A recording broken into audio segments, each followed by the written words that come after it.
NCERT class में आप सभी का स्वागत है। एनसीईआरटी की सीरीज बन रही है क्लास 6 टू क्लास 12 तक, ऑल सब्जेक्ट सभी विषयों की। उसमें हिस्ट्री की सीरीज बनाई जा रही है और क्लास 6 से शुरू किया गया है। आज क्लास 6 का हिस्ट्री चैप्टर 7 और चैप्टर 7 का देखिए पार्ट 8 बन रहा है। फिर से देख लीजिए, NCERT history class 6 chapter 7 part 8 8वां भाग बन रहा है। और पेज संख्या अगर आपके पास बुक हो तो उसका 67 पेज संख्या देखिए हमने ओपन कर लिया, आप भी उसे ओपन कर लीजिए। और अगर नहीं है आप इसे ध्यान से सुनिए।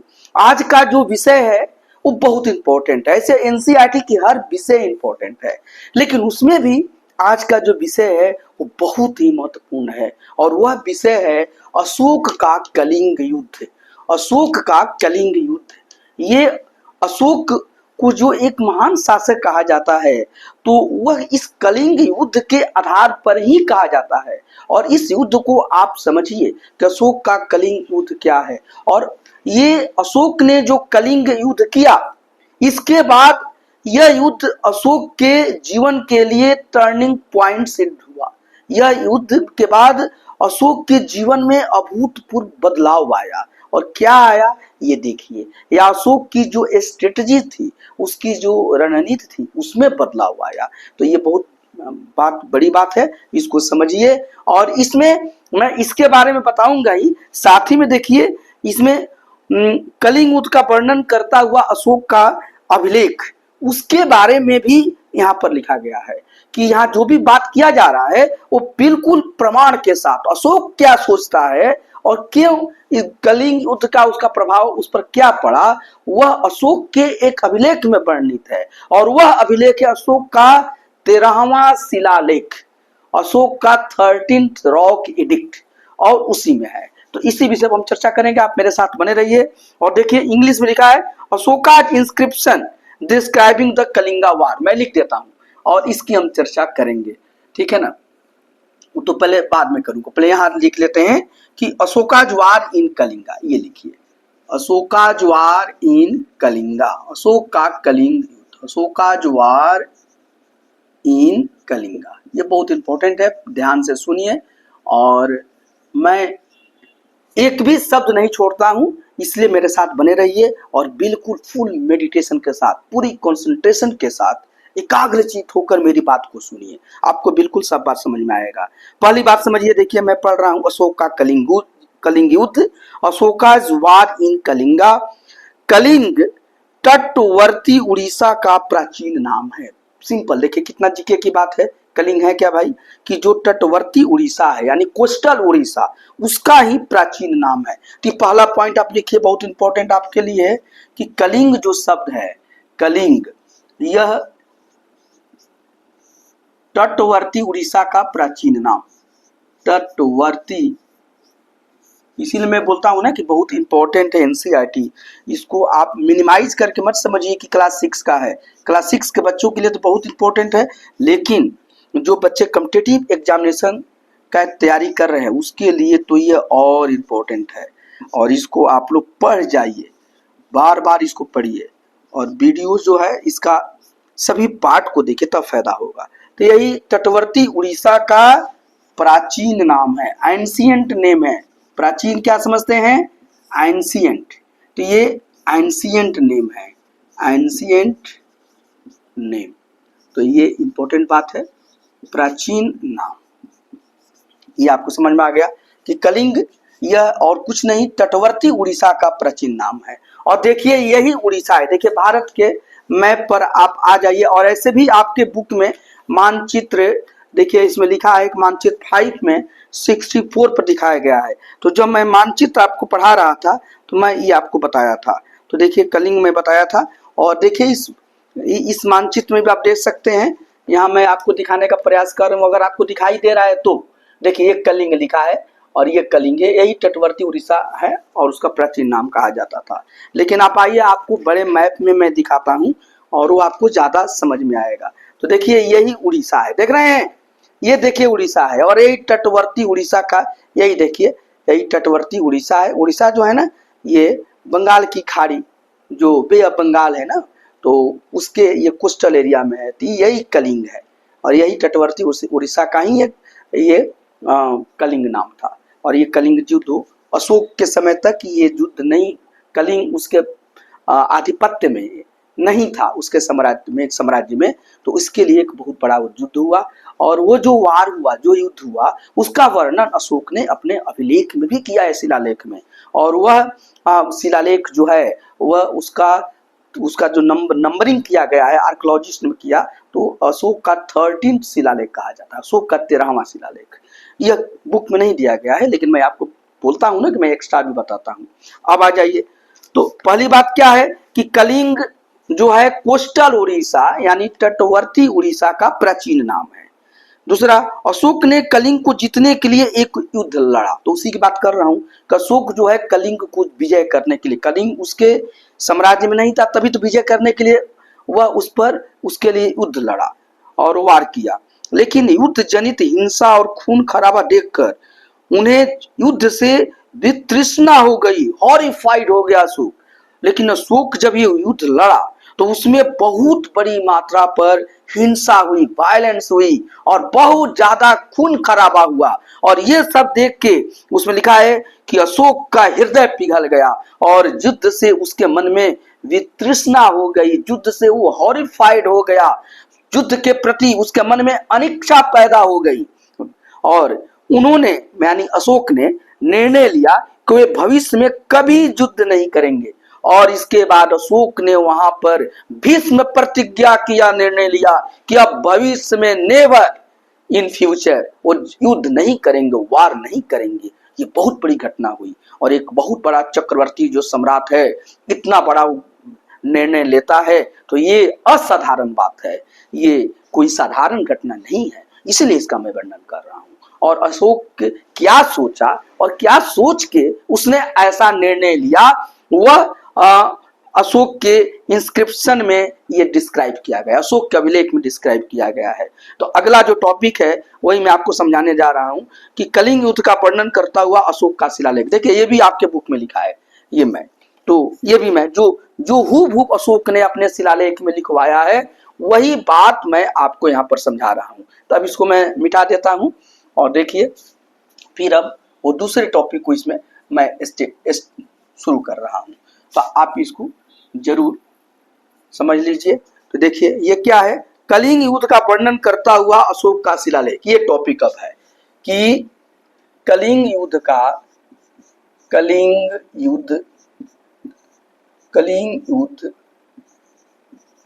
का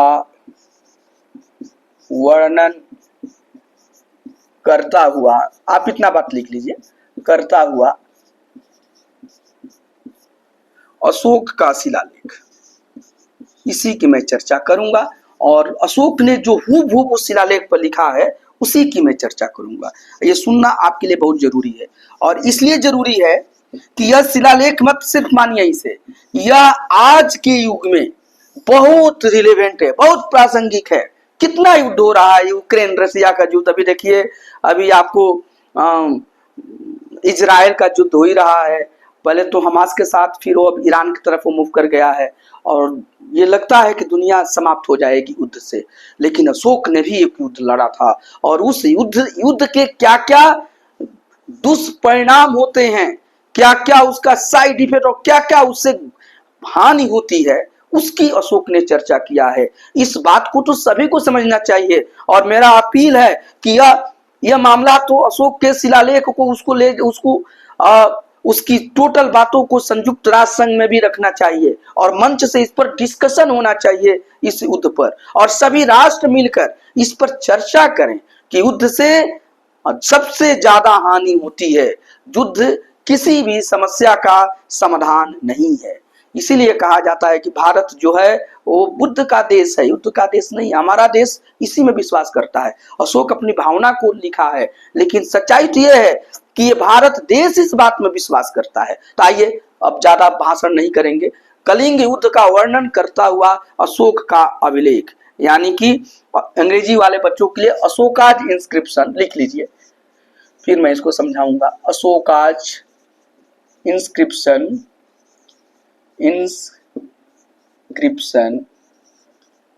Ashoka's inscription describing the Kalinga वार।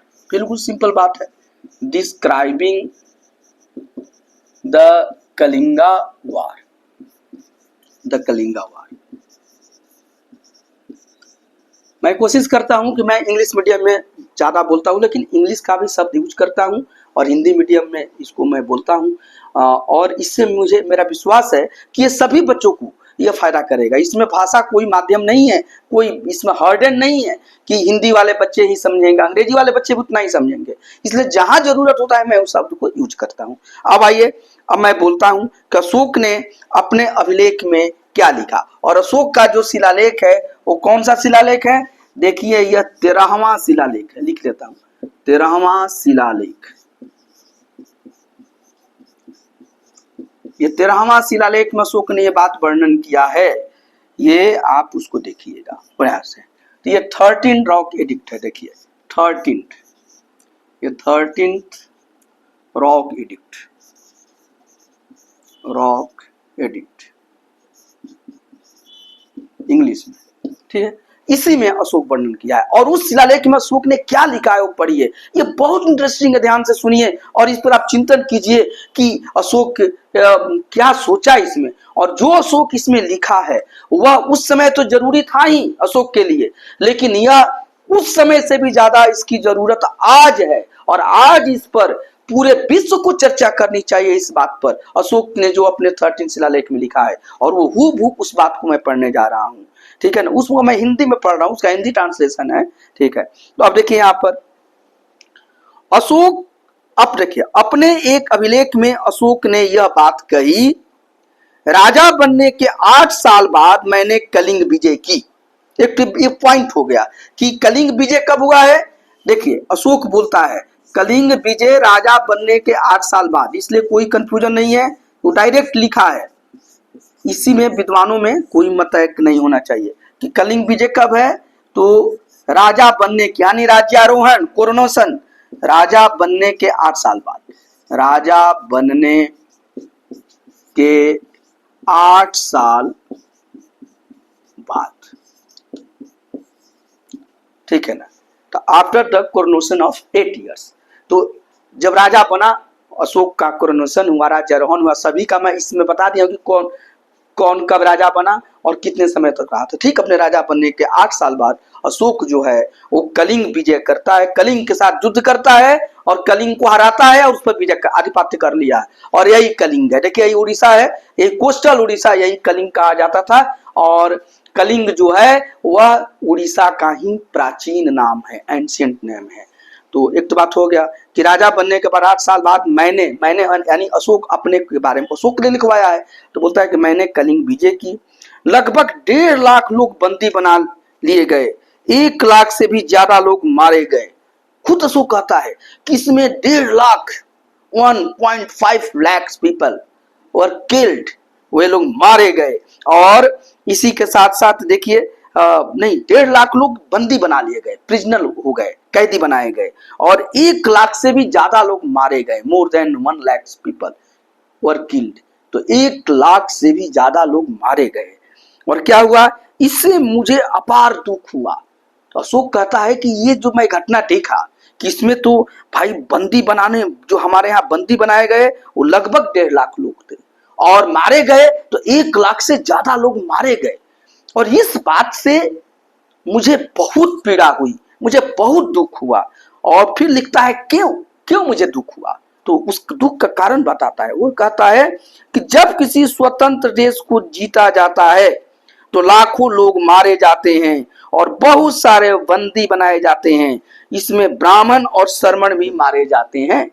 अशोक कहता है कि जब किसी भी स्वतंत्र देश को अगर कोई जीतता है और हराता है तो उस अब तो ऐसे जाकर वो देश प्रतिरोध करेगा, तो वहां पर लाखों लोग उसमें मारे जाते हैं और बहुत सारे लोग बंदी बनाए जाते हैं।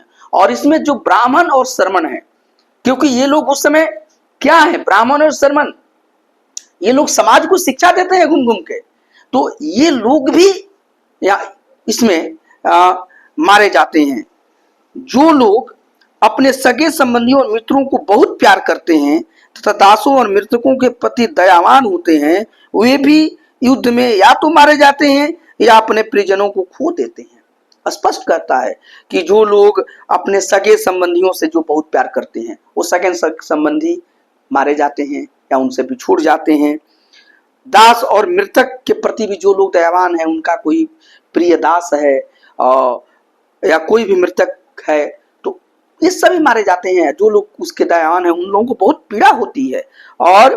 और इसमें लोग जो हैं अपने प्रिय जनों को से छोड़ देते हैं या प्रिय जनों को खो देते हैं, ठीक है ना। तो ये बहुत दुख की बात है। मतलब मुझे इसीलिए दुख हो रहा है कि मैं दुखी हूँ और लोगों को दुख दे के दुखी हूँ कि इसमें लोग बहुत लोग दुखी होते हैं, और इसलिए मुझे पश्चाताप हो रहा है। मुझे क्या हो रहा है? पछतावा हो रहा है, पश्चाताप हो रहा है। I am in grief. मुझे पश्चाताप हो रहा है, मुझे पछतावा हो रहा है।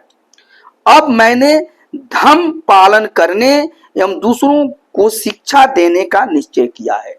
इसलिए अशोक क्या करता है? प्रोक्लेम्ड करता है, अशोक घोषणा करता है कि अब मैं धर्म का पालन करूंगा। एक नया शब्द आया है धर्म, ये लिख लीजिए, ये मैं आपको लिखवा रहा हूं, तो यहीं मैं लिख देता हूं। देखिए धर्म, ये देखिए धर्म शब्द है, धर्म शब्द आगे बताएगा कि धर्म जो है प्राकृत का ही ये रूप है, ये प्रकृत रूप है। धर्म का ही प्राकृत रूप है धर्म। तो ये धर्म है और अंग्रेजी में ऐसा लिखा गया है, देखिए धम्मा। अंग्रेजी में क्या होता है? धम्मा। तो अब ये नया शब्द है कि जो धर्म है, जो धर्म शब्द है संस्कृत में, उसी का प्राकृत रूप धर्म है। तो अशोक कहता है कि मुझे बहुत पछतावा हुआ और मैंने यह निश्चय किया, क्या? धर्म पालन करने के लिए और दूसरों को शिक्षा देने के लिए, कि अब मैं धर्म का पालन करूंगा और धर्म की ही शिक्षा बाकी सभी को दूंगा। ये निश्चय करता है। मैं मानता हूं कि धर्म के माध्यम से लोगों का दिल जीतना बलपूर्वक विजय पाने से ज्यादा अच्छा है। अशोक कहता है कि मानना है मेरा कि ये जो धर्म है, यानी धर्म है, तो धर्म का ही ये प्राकृत रूप है धर्म। तो इस धर्म या धर्म के माध्यम से लोगों के दिल को जीता जाए, और प्यार से, धर्म के माध्यम से प्यार से लोगों को दिल को जीता जाए, लोगों को समझा के दिल को जीता जाए, न कि बलपूर्वक उनको प्रताड़ित करके, उनको मार कर, उनको डरा कर उनके दिल को जीता जाए। तो यही वो बात कहता है। अशोक बोलता है किसी को बलपूर्वक किसी पर विजय पाने से ज्यादा बेहतर है, ज्यादा अच्छा है कि उसे क्या किया जाए? धर्म के माध्यम से उसके दिल को जीता जाए। यही बहुत बड़ी बात है जो अशोक को महान बनाती है, कि कहीं भी आप किसी के दिल को, कब तक आप उसको कुचल के, दबा के, मार के और उसके ऊपर आप राज्य कीजिएगा? नहीं, आप उसके दिल को जीतिए और उसके लिए आप उसको ऐसा एहसास कराइए कि मैं आपके लिए भला का काम कर रहा हूं और आपका मैं चिंतक हूं, शुभ चिंतक हूं।